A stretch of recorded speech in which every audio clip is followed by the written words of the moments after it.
So today we'll be doing a service on my 2014 Honda Recon, so stick around. Do it, Pruitt. Alright, here we are in the automotive shop and we're going to get ready to change the oil, the air filter, and the spark plug on the Honda Recon. So first thing, we're going to jack it up, so we'll get to it. Alright, so for tools and supplies, first I have my notorious co-host Josie. For the oil change portion, I've got jack stands and a floor jack to raise the four-wheeler up off the shop floor. This is not required at all, but I have them and it makes it a lot easier. You could get on your back, you could do all of this without this, but I'm going to use them. For the oil change, I've got a drain pan, a fill funnel, a ratchet and socket, 17 millimeter. Got a torque wrench. If you have them, spark plug boot pliers, 18 millimeter wrench, and the feeler gauge for the spark plug. Got a Ryobi drill, a 1/4 inch socket, as well as a Phillips head attachment. You can use that for the air filter, but a Phillips head screwdriver will do the job just fine if you don't have it. And those are all the tools, so let's look at the supplies.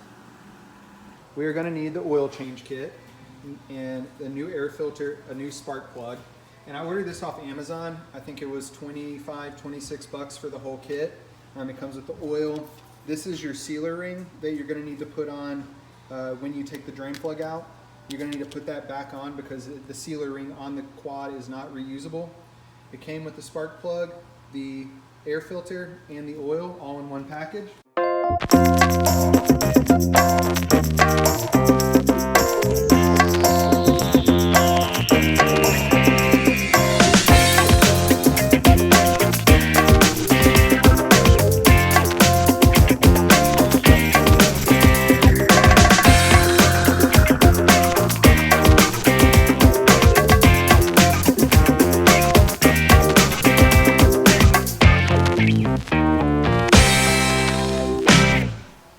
Alright, so here we are under the four-wheeler, and what we're looking for here is the drain plug, where we'll drain the oil out of the oil pan. So you can see it right here. There's this skid plate that's protecting your oil pan from you going over any bumps or rocks or anything. And I'll move this up here. This is a 17 millimeter bolt, and behind that is the sealer washer that keeps the oil from leaking out of here. So we'll go ahead and take this off. Alright, so I've got my drain pan here and my socket with a 17 millimeter socket on my ratchet.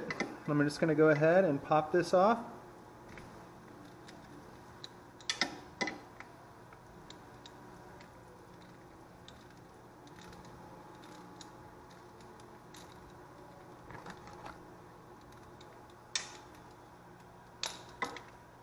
Once you break it loose, you can take it off pretty easily just using your fingers, and right when it breaks loose, there you go.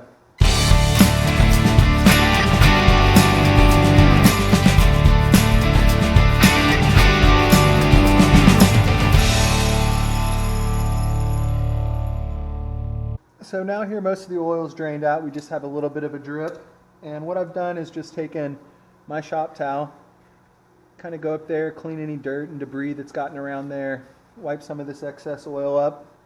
And then I'm going to take my drain plug and our washer, the sealer washer. This is the new one from the kit.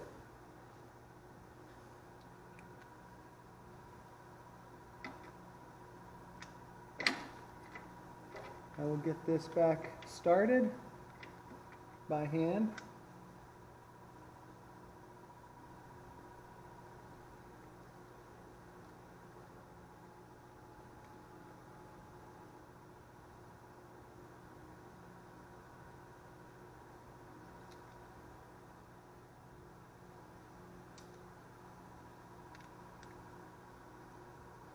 Reattach my socket, or my ratchet to the socket, tighten it down, and then we will switch over to our torque wrench and torque this to 18 foot-pounds.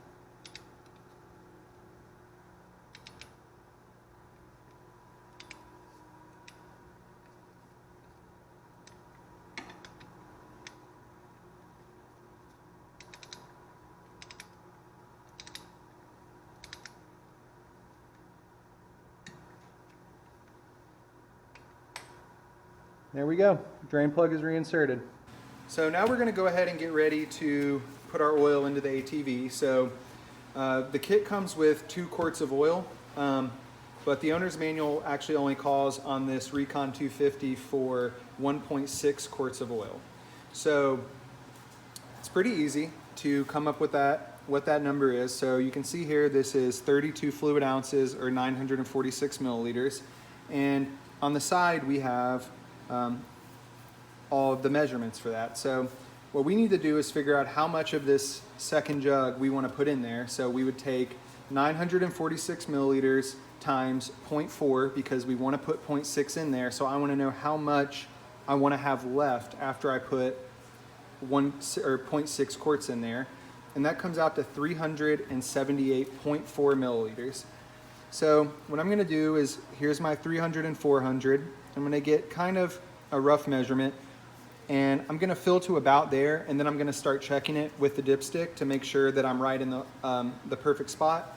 And it's always easier to add a little bit less, check it with your dipstick, and then add a little bit more than it is to take oil out. So we'll have our mark here, and we'll pour down until we get to that mark, and then we'll check it with the dipstick. All right, now so we'll go ahead and we will fill the oil. So here we are on the left side of the ATV. So right below your fuel on, off, and reserve adjustment, you will have your dipstick fill tube. So I'm going to loosen this up, and then I'm going to roll back here for 1 second and put it on the workbench because I don't want to get any dirt or debris on this. Maybe a little bit OCD, but that's the way I am. I don't want to transfer any dirt from setting it on the ground or anything, so I'm going to put this on the workbench. All right, so now we'll start filling. So first, here's the one we're going to put the entire quart in. This is not the one with our mark.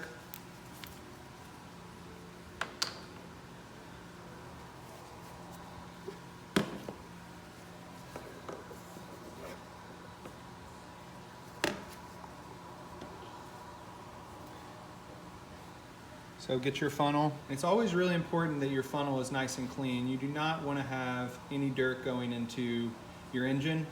This one that I'm using here actually has a screen on it that will really help you stop getting any type of debris go down through it. And also, if you keep your funnel in a plastic bag when you're not using it, then that'll help as well. And that's really, having a funnel for your oil changes is nice because, as you see, this one has that metal screen in there that will really help with that. So we've got the first quart in. All right, so now that we've added 1 quart, we're going to go ahead and we're going to add the 0.6 quarts.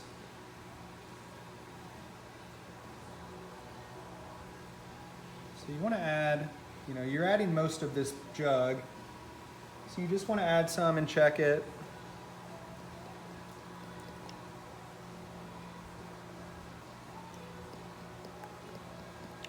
Like I said, it's a lot easier to add more oil than it is to take old oil or take oil out. So what I'm doing is just pouring and then checking. I don't know if you can see that.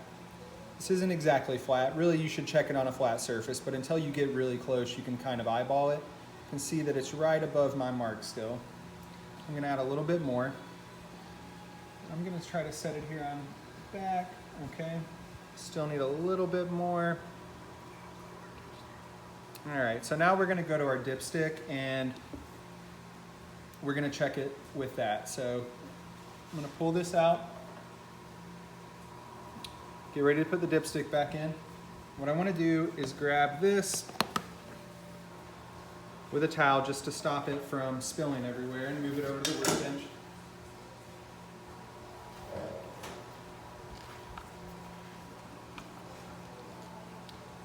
Take it back out and look where the oil is. Where we want to see it is right in this area without having too much oil that's up here. You're going to get a little oil up here from just going in and out and it touching oil, but what you want to look for, and it's kind of hard to see on the camera because it's fresh oil, is that actual oil sitting on there to be stopping right there, and we are just about exactly there.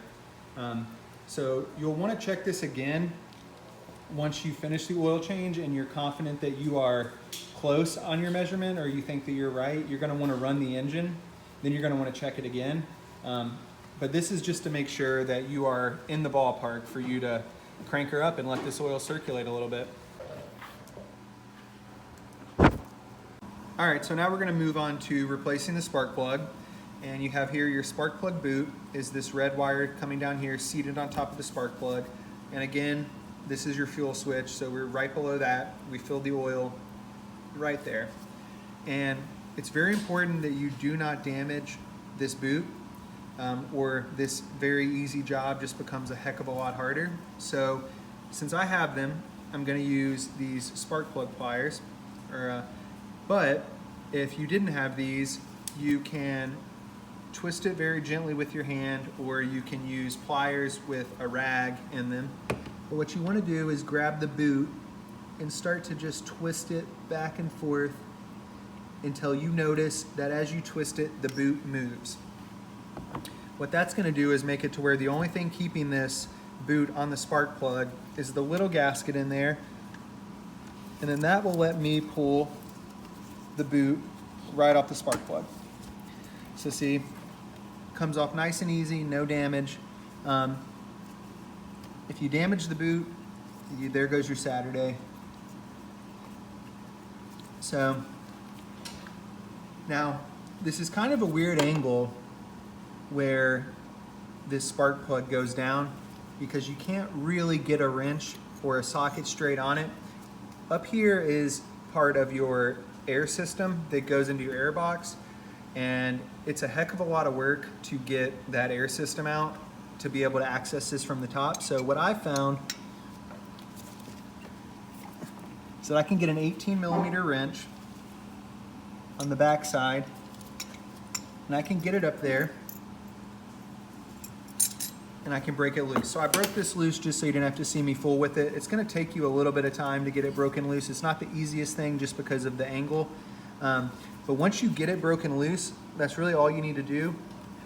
And then you can take it out with your fingers.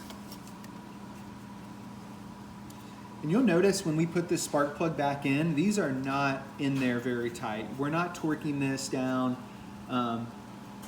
So it's not hard to break it loose. So if you can just get a grip of that little hex on the spark plug with that 18mm wrench, if you can get traction at all, you'll be able to break this loose and pull it out. So here is our old spark plug. So this is a 2014, and this will be the first time I've changed the spark plug. I've changed the oil a couple times, but I've not replaced the spark plug, mostly because I have not had any issues with the spark plug. What I've got here is our spark plug gauge, and I'm gonna see where we're at on this one. All right, so these spark plugs are supposed to be gapped between 31 and 35, and this one is actually still right on the gap. So this is actually still a very usable spark plug, but I've got a new one, so I'm going to put it in. So in our kit came the NGK spark plug. Going to take it out. I want to make sure that the gap on this one is correct as well. So this one is also 31 to 35 thousandths, and it actually is exactly where that other one was. So now, as a spark plug is used, the gap is actually going to increase. So you want to be on the lower end. So I'm actually very happy with this one being at 32. And then I will go ahead and install the new spark plug. It's actually a lot harder to get these in there than it is to take them out. So get the threads on. Make sure you don't cross thread this. Don't force it. If it's not going in easy, something's wrong, and you do not want to screw up the threads in there in that aluminum block. All right, so according to the owner's manual,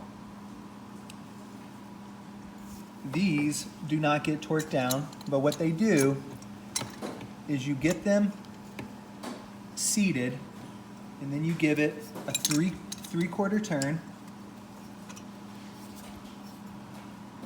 to compress the washer. So we'll say that was about a third. So we'll give it a little bit more. All right. So I've given it a three-quarter turn there. Once it's seated, about that to compress the washer. Then I'll go back in and break it loose. Oh, sorry about that. Then I will seat it again, finger tight, just to where it stops twisting with your fingers. And then come back in here and give it 1/8 of a turn. And that's it. So according to the owner's manual, there's no torque spec. You want to finger tight it down, give it a 3/4 turn, break it back loose, finger tight it down again, 1/8 of a turn. And that's all you do. And then you'll reinstall the boot. Make sure it goes down good, gets a good connection. And there you go. We've got a brand new spark plug.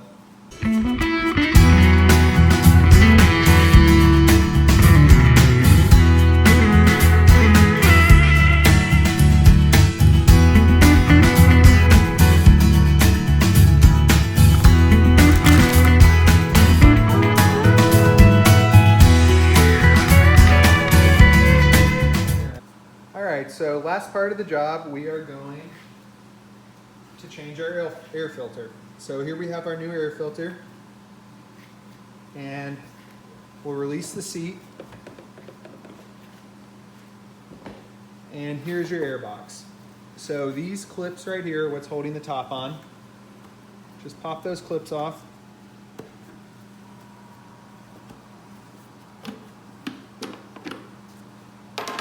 And pull it out. So here's the old air filter, and this is held on by 2 screws. There's a clamp here and just a screw here. So you can take this off with just a Phillips head screwdriver, but since we have it, we're going to take it off with this. So first I'm going to take this clamp off.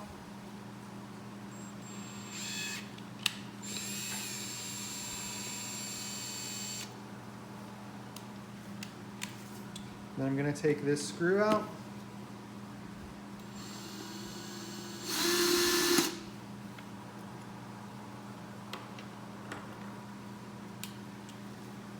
Put the screw on the magnet, you don't want to lose that.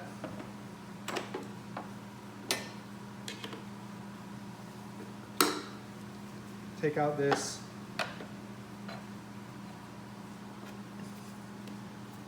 and then take the old air filter out. So you can see there's the assembly for the air filter on the inside. I'm going to take the clamp off.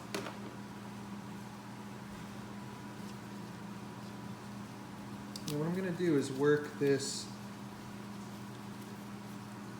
inner assembly out.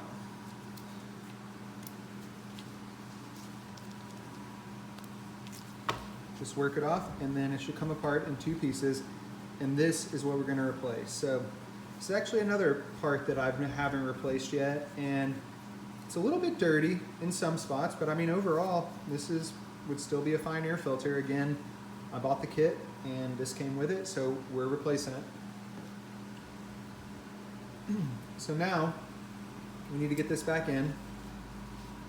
Just going to work the assembly back in. It goes in a lot easier than it comes out. Just work it around. You don't want to force anything too hard here, guys. You do not want to break that air filter assembly on the inside. That's the part that's expensive to replace. So just work it in there. There you go. You know that it's far enough once you have that flush. And then we'll put our clamp back on. Up.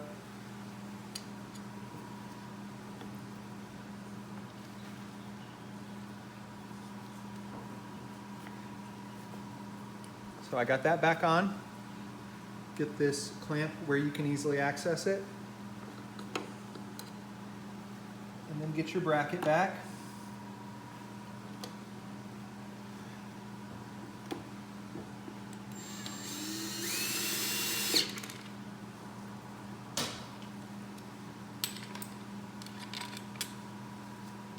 All right, we will switch back to our little socket.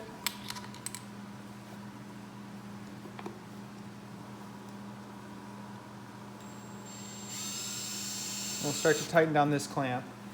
Now here, guys, don't over tighten this clamp. Snug it up good, make sure it's holding, but this is a plastic assembly here, and if you over tighten this clamp and break that plastic assembly, you just made a quick and easy air filter job into replacing your entire air box. So this isn't rocket science. I mean, this is just your air filter assembly. It's in a closed system. You just don't want this coming off as you're riding your ATV, so just get that nice and snugged up to where it won't come off, and you're good to go.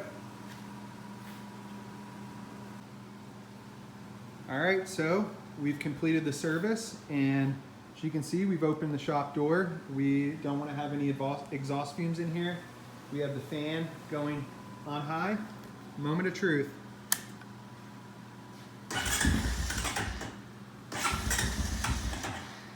Choke it a little bit.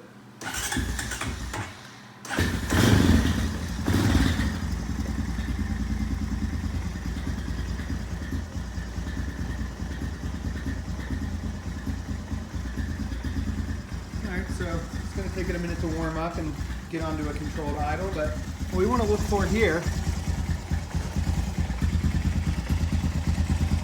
is, are we leaking any oil?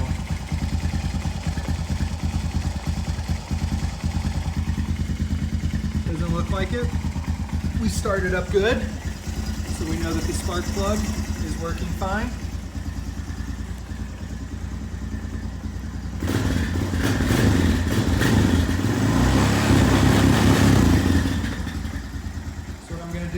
I'm going to let this warm up, and then I'm going to check the dipstick. Alright, so let the ATV run for about 5 minutes, got it up to temperature. I've checked, we have no leaks.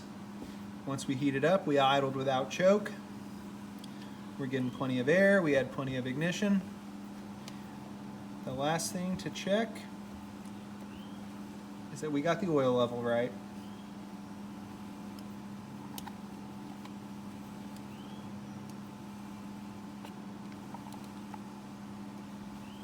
I'm going to take the dipstick out, I'm going to wipe it off.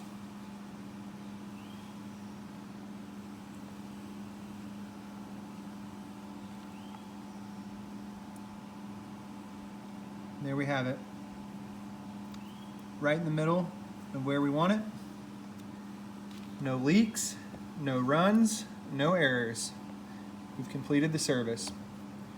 This is Do It Pruitt, signing off.